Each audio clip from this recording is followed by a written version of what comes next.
Viewers नमस्कार, मैं हूं अमीश देवगन। 15 अगस्त को जब देश आजादी का उत्सव मना रहा था, ठीक उसी वक्त लाल किले के प्राचीर से प्रधानमंत्री मोदी ने नक्सलवाद के हिमायतियों पर ऐसा वार किया कि चौतरफा हाय तौबा मच गई। प्रधानमंत्री मोदी ने कहा था कि हमने नक्सलवाद का तो अंत कर दिया, लेकिन दिमागी नक्सल मौके की तलाश में है। ये हिंसा और अराजकता के रास्ते खोज रहे हैं। इसके तुरंत बाद देश के पूर्व गृह मंत्री पी चिदम्बरम ने एक्स पर ऐलान कर दिया कि वो दिमागी नक्सली हैं।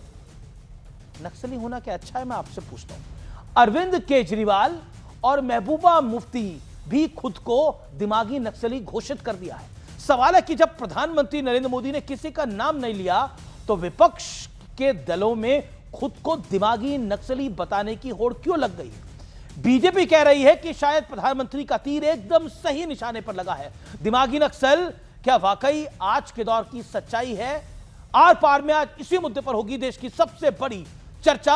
दिमागी नक्सलियों से सावधान, क्योंकि दिमागी नक्सली देश के लिए हानिकारक है। मैं आपको बताऊंगा क्यों, कैसे। आज पूरा सत्य तथ्य के साथ, पूरे विश्लेषण के साथ आपको मैं बताऊंगा दिमागी नक्सली देश के लिए कितने हानिकारक हैं। इसका लाइव टेस्ट करेंगे।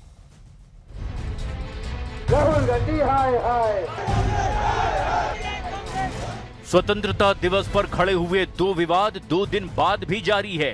पहला है दिमागी नक्सल। लाल किले से पीएम मोदी ने इस शब्द का इस्तेमाल किया तो सियासी खलबली मच गई। हथियारी नक्सल तो गए, लेकिन दिमागी नक्सल मौके की तलाश में है। हिंसा अराजकता के वो रास्ते खोज रहे हैं। इन दिमागी नक्सलियों को पहचानना होगा।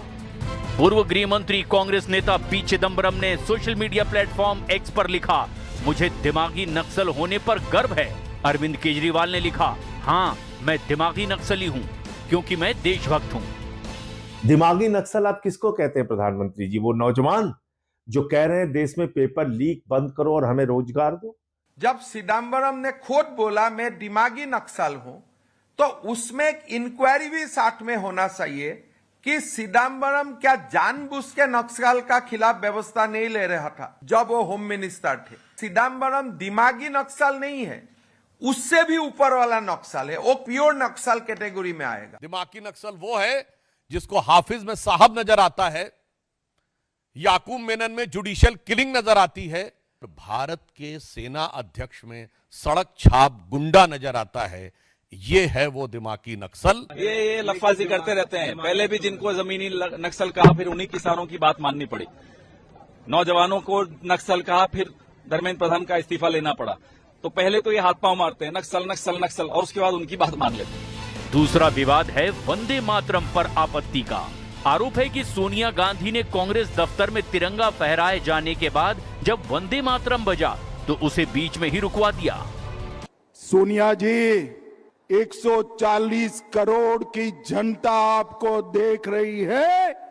आपके द्वारा किया गया ये पाप इस देश की जनता कभी माफ नहीं करेगी, कभी माफ नहीं करेगी। इंदिरा भवन में पूरा वंदे मातरम गाया गया, इसमें कोई वाद विवाद का सवाल नहीं हुआ। लंबे समय से कांग्रेस अध्यक्ष खड़े हुए थे, सोनिया जी कह रही थी उनके लिए कुर्सी लाके रख दो। वंदे मातरम जो अभी पार्लियामेंट में जो पास हुआ, नेता हमारी रोकना चाह रही थी, उसके बावजूद भी हम लोगों ने गाना को पूरा किया। उसके अंदर जो आगे के स्ट्रेंजा हैं वो हमारे धर्म के हिसाब से हमको अलाउड नहीं करते, लेकिन हम अपमान नहीं करते। कांग्रेस के हर अधिवेशन में वंदे मातरम का गायन होता है। वंदे मातरम को संवैधानिक मान्यता देने का काम कांग्रेस पार्टी ने किया है।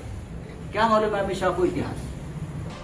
सवाल है, जब प्रधानमंत्री ने किसी का नाम ही नहीं लिया तो विपक्षी दलों में खलबली क्यों मच गई है? आज इसी मुद्दे पर होगी देश की सबसे बड़ी बहस। दिमागी नक्सलियों से सावधान।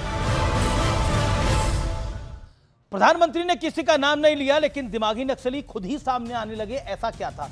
ऐसा कौन सा हिट था जिससे तमाम दिमागी नक्सली सामने आ गए? लेकिन दिमागी नक्सलियों को पहचानने वाला विश्लेषण, यूपीए यानी कांग्रेस की अगुवाई वाली यूपीए सरकार का क्या रुख था? पी चिदम्बरम अक्टूबर 2009 में कहते हैं, नक्सलियों से हथियार डालने को नहीं कहा, हमने कहा हिंसा रोके और बात करें। हमारे लोगों को मार रहे थे नक्सली और हमने हथियार डालने को नहीं कहा। ये थे हमारे गृह मंत्री। इसके बाद 2010 में दंतेवाड़ा के हमले के बाद नक्सली सिर्फ 72 घंटे की हिंसा रोक दे। देश का गृह मंत्री अपील कर रहा है 72 घंटे के लिए हिंसा रोक दें। डरते थे क्या हम? बातचीत की तारीख और जगह तय कर लेंगे। यह सोचिए, उन्होंने दंतेवाड़ा में इतना बड़ा हमला किया और इस देश का पूर्व गृह मंत्री उनसे चर्चा करने के लिए तैयार था, तारीख और जगह उनसे मांग रहा था। यह है नक्सलवाद को बढ़ावा देने वाला मूवमेंट। अब रक्त रंजित रेड कॉरिडोर 2013 में देश के 182 जिले यानी 182 डिस्ट्रिक्ट नक्सल प्रभावित थे और 2004 से 2014 के बीच नक्सलों के हमले में, ये नोट करने वाली है व्यूअर्स बात, ये आपको कोई कंटेंट क्रिएटर नहीं बताएगा, ये आपको कहीं जानकारी नहीं मिलेगी। नक्सलियों के हमले में 5019 लोगों की जान गंवाई। नक्सलियों ने 1913 पुलिस कर्मियों की जान ली। नक्सलियों के पास 92% हथियार पुलिस वालों से लूटे हुए थे। ये मैं आपको सारा कुछ सत्य और तथ्य के आधार पे आधारित बता रहा हूं। लेकिन उसके बाद 2014 आता है और यहां एंट्री होती है नरेंद्र मोदी की। नक्सलवाद के खिलाफ मोदी सरकार ने निर्णायक लड़ाई लड़ी। कार्रवाई लगभग 4327 दिनों तक चलाई। नक्सलवाद को खत्म किया। 31 मार्च 2026 की डेडलाइन से पहले ही टारगेट को हासिल कर लिया। यह बहुत बड़ा टारगेट था। लेकिन 2014 के बाद क्या होता है, यह क्रोनोलॉजी को आप समझिए। असल में 2014 में नरेंद्र मोदी आते हैं, नक्सलवाद को वो पीछे करते हैं, यानी नक्सलवाद का समापन करते हैं। लेकिन हिंसक विंग चरमराता है तो अफवाहबाजी की साजिश से शुरू होती है। इंटॉलरेंस, याद करिए आपको सेम नाम, वही शबाना आजमी, वही नसरुद्दीन शाह, वही रिचा चड्डा, वही लोग जो इंटॉलरेंस कर रहे थे, वही हुमा कुरैशी, दिया मिर्जा जो इंटॉलरेंस कर रहे थे, वही लोग आज जो सीए के विरोध कर रहे थे, वही लोग आज नरेंद्र मोदी की सरकार का विरोध कर रहे हैं। ये वही लोग हैं। फर्जी कैंपेन खड़े करे इन्होंने सीए को लेकर, इंटॉलरेंस को लेकर। इसके बाद एक एजेंडा चलाया गया, टूल किट चलाई की, प्रोपेगेंडा से सरकार को घेरने की कोशिश हुई। अब चर्चा में क्यों है दिमागी नक्सली? 15 अगस्त को प्रधानमंत्री नरेंद्र मोदी ने एक बड़ा स्टेटमेंट दिया और दिमागी नक्सलियों से बचना होगा, उन्हें आइसोलेट करना होगा।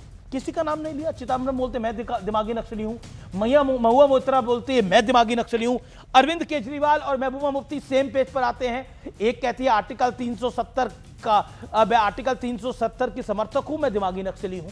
और सोचिए आर्टिकल 370 जो पूरे के पूरे कश्मीर को भारत से अलग थलग करता था, उसको हटाने को लेकर महबूबा मुफ्ती को प्रेम है। अब अरविंद केजरीवाल कहते हैं मैं भी दिमागी नक्सल हूं क्योंकि मैं देशभक्त हूं। मतलब कमाल है। नक्सलवादी कौन होते हैं? आप अपने बच्चों को पूछ के देखिए, अपने बच्चों को कोई नक्सलवादी बनाना चाहता है? नहीं। लेकिन दिमागी नक्सली ये सब बने पड़े हैं। किसी का प्रधानमंत्री ने नाम नहीं लिया। बड़ा सवाल यह है कि प्रधानमंत्री ने किसी का नाम नहीं लिया, विपक्ष खुद पर यह लेबल क्यों लगा रहा है, यह बड़ा सवाल है। मेरा तो आज का बड़ा प्रश्न यह है। और दिमागी नक्सली इस देश के लिए हानिकारक है, इसमें कोई दो राय नहीं हो।